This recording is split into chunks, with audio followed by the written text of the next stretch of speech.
Imaginen un mundo donde una idea lo moldeaba todo: la Iglesia cristiana. En la Alta Edad Media, la Iglesia era más que una guía espiritual. Era una superpotencia.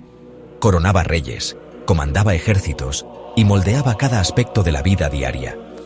Las catedrales se elevaban, los monjes preservaban el conocimiento y una fe compartida unía un continente fragmentado. El Papa en Roma a menudo ejercía más poder que cualquier rey. Esta era la Iglesia en su cenit, segura, ambiciosa y decidida a moldear el mundo. La fe inspiró arte, arquitectura y filosofía impresionantes. Pero bajo la superficie, la unidad ocultaba profundas tensiones y contradicciones. La autoridad de la Iglesia generó conflictos internos y ambiciones mundanas que a veces se alejaban mucho de las enseñanzas de Cristo.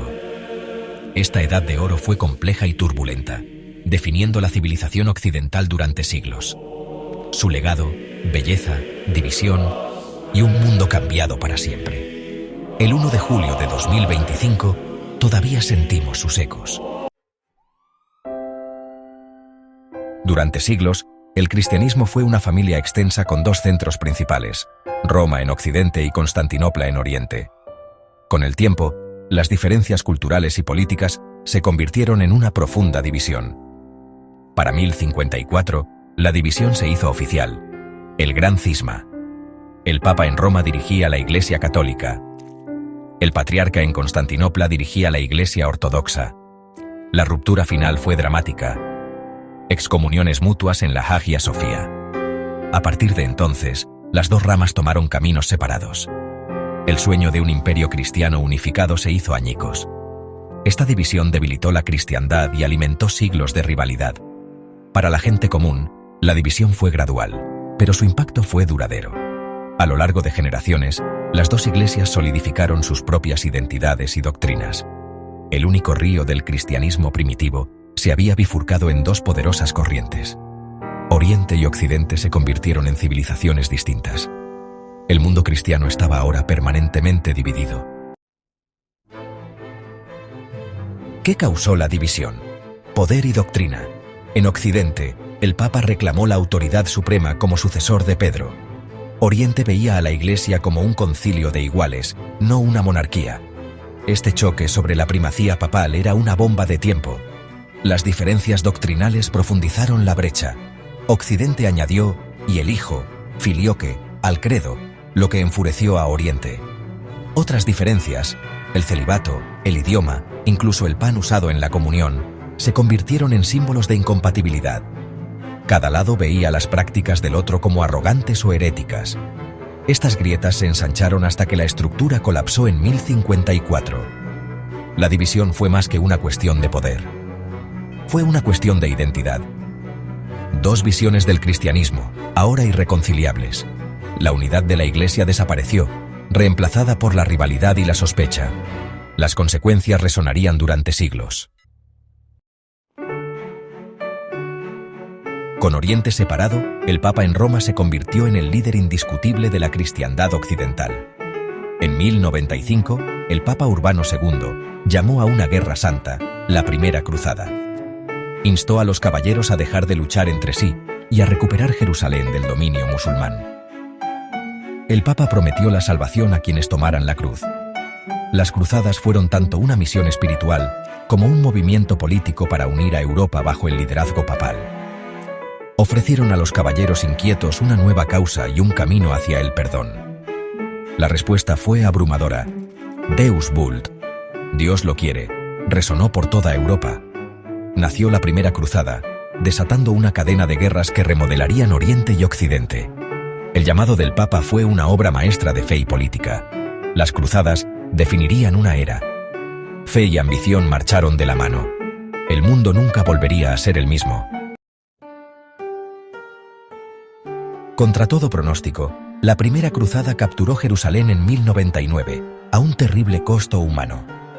Se establecieron los estados cruzados, pero mantenerlos resultó casi imposible. Durante 2 siglos, siguieron más cruzadas, la mayoría terminando en fracaso. La Tercera Cruzada se hizo leyenda, pero Jerusalén siguió perdida. La Cuarta Cruzada conmocionó al mundo cuando los cruzados saquearon la Constantinopla cristiana. El impacto de las cruzadas fue vasto.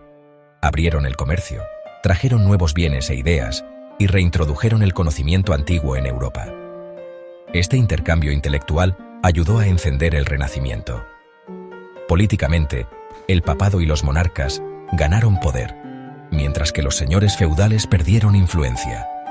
Pero el legado también fue amargo. Siglos de conflicto entre el cristianismo y el islam, y olas de intolerancia en casa. El celo cruzado llevó a la persecución de judíos y minorías en Europa. La era de la Guerra Santa dejó una herencia complicada y sangrienta. Las cruzadas cambiaron Europa y el mundo para siempre. Sus ecos todavía moldean nuestro mundo hoy. No toda la fe se forjó en la guerra, parte se construyó en piedra. La catedral gótica fue la declaración más audaz de la Alta Edad Media. Con arcos apuntados, bóvedas de crucería y arbotantes, estas estructuras se elevaban hacia el cielo. Las paredes se convirtieron en lienzos para vitrales, inundando los interiores con luz de colores e historias bíblicas. Las catedrales eran proyectos comunales, uniendo a las ciudades en actos de fe y ambición. Eran centros de culto, vida cívica y orgullo. Entrar en una catedral era como entrar en el cielo. Estos edificios eran maravillas tecnológicas, los transbordadores espaciales de su época. Encarnaban el poder de la Iglesia y la devoción del pueblo. Siglos después, su belleza y grandeza aún inspiran asombro. La catedral gótica sigue siendo un testimonio de la fuerza creativa de la fe. La misma ambición que construyó catedrales desató una revolución del pensamiento. En las nuevas universidades, los eruditos buscaron unir fe y razón. Esto fue el escolasticismo. Su campeón fue Tomás de Aquino, quien mezcló la teología cristiana con la lógica de Aristóteles. Aquino argumentó que la fe y la razón eran compañeras, no rivales. Su Summa Teológica abordó preguntas sobre Dios y el universo con lógica rigurosa. El escolasticismo hizo del debate y la razón el centro de la educación. Sentó las bases de la filosofía y la ciencia occidentales. El movimiento declaró: la fe podía ser explorada y defendida por la razón. El legado de Aquino perdura en las universidades de hoy. La Edad Media no fue una era de fe ciega, sino de fe buscando comprensión. Razón y creencia, lado a lado, moldearon un nuevo mundo intelectual. No toda la energía espiritual se destinó a catedrales o filosofía. Las órdenes mendicantes, franciscanos y dominicos, llevaron la fe a las calles. Los franciscanos liderados por Francisco de Asís abrazaron la pobreza y la compasión, cuidando a los pobres y enfermos. Los dominicos, fundados por Domingo, combatieron la herejía con educación y razón. Ambas órdenes vivían con sencillez, dependiendo de la caridad, y se convirtieron en la fuerza reformadora de la Iglesia. Hicieron el cristianismo personal y accesible, resonando con la gente común. Los frailes contrastaban fuertemente con el clero rico y mundano. Predicaron, enseñaron y sirvieron como misioneros por toda Europa. Su popularidad e influencia fueron inmensas. Las órdenes mendicantes fueron el rostro humano de la Iglesia, llevando su mensaje directamente a la gente. Desataron una renovación espiritual que moldeó la sociedad medieval. La Alta Edad Media marcó el apogeo de la Iglesia, pero también sembró las semillas de su declive. Las cruzadas generaron violencia y empañaron la autoridad moral. La riqueza y el poder crearon una brecha entre el clero y el pueblo. La Inquisición convirtió el rigor intelectual en represión. La corrupción y la intriga política plagaron el papado. Las ambiciones mundanas de la Iglesia chocaron con su misión espiritual. El auge de las universidades, el comercio y las monarquías fuertes fomentaron nuevas ideas y desafíos. Los éxitos de la época crearon una sociedad más crítica. Los llamados a la reforma se hicieron más fuertes a medida que las contradicciones se profundizaban. El magnífico edificio de la cristiandad medieval comenzó a resquebrajarse. Una nueva era de crisis y transformación se vislumbraba en el horizonte.